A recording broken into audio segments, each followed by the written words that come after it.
پھر فرمایا کہ جو شخص مسجد میں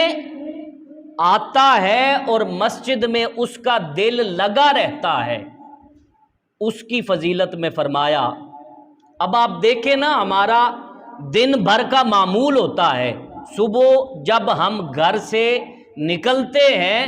تو پورا پلان سیٹ کر کے نکلتے ہیں کہ آج میں نے بچوں کو اسکول چھوڑنا ہے، اس کے بعد میں نے فلاں کام سے جانا ہے، اس کے بعد اتنے بجے میں نے دکان پر جانا ہے۔ اس تمام روٹین میں کہیں بھی یہ نہیں ہوتا کہ ظہر کی نماز میں نے کہاں پڑھنی ہے، عصر کی نماز میں نے کہاں پڑھنی ہے، مغرب مجھے کہاں ادا کرنی ہے۔ اس چیز کا خیال ہم نہیں رکھتے، جبکہ ہمیں اپنی روٹین میں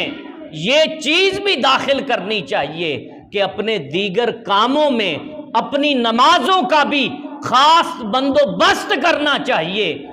وہ نمازیں جن کی حفاظت ہم نے پچھلے مہینے رمضان المبارک میں خاص طور پر کی، ان نمازوں کا اہتمام ہمیں اس مہینے میں اور سال کے 11 دیگر مہینوں میں بھی اسی طریقے سے کرنا چاہیے۔ تو میں عرض یہ کر رہا تھا کہ جو شخص مسجد میں بیٹھا رہتا ہے اور مسجد کے ساتھ اس کا دل لگا رہتا ہے، اس کی فضیلت کیا ہے؟ ایک فضیلت تو ترمذی شریف کے اندر ایک حدیث آتی ہے، حضور علیہ الصلوۃ والسلام نے فرمایا کہ جو شخص مسجد آتا آئے جائے اور مسجد اس کو آتا جاتا دیکھو،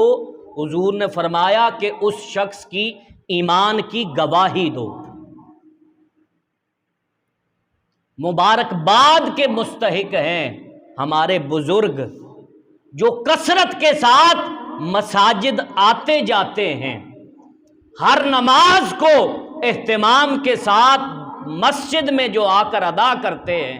ان کے لیے ڈھیروں مبارکباد ہے کہ حضور نے فرمایا جو شخص مسجد آتا جاتا دیکھو جس شخص کو، اس تم سب پر لازم ہے کہ اس کے ایمان کی گواہی دو۔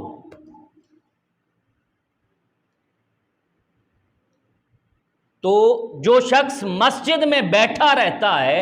اور مسجد کے ساتھ اس کا دل لگا رہتا ہے، اس کی کیا فضیلت ہے؟ فرمایا اگر نماز کا وقت گزر چکا ہے، اس کے باوجود اگر کوئی شخص مسجد میں بیٹھا رہتا ہے تو اللہ رب العزت کے فرشتے اس کے لیے 4 دعائیں مانگتے ہیں۔ سب سے پہلی دعا فرشتے یہ کرتے ہیں کہ اے اللہ اس شخص کو بخش دے،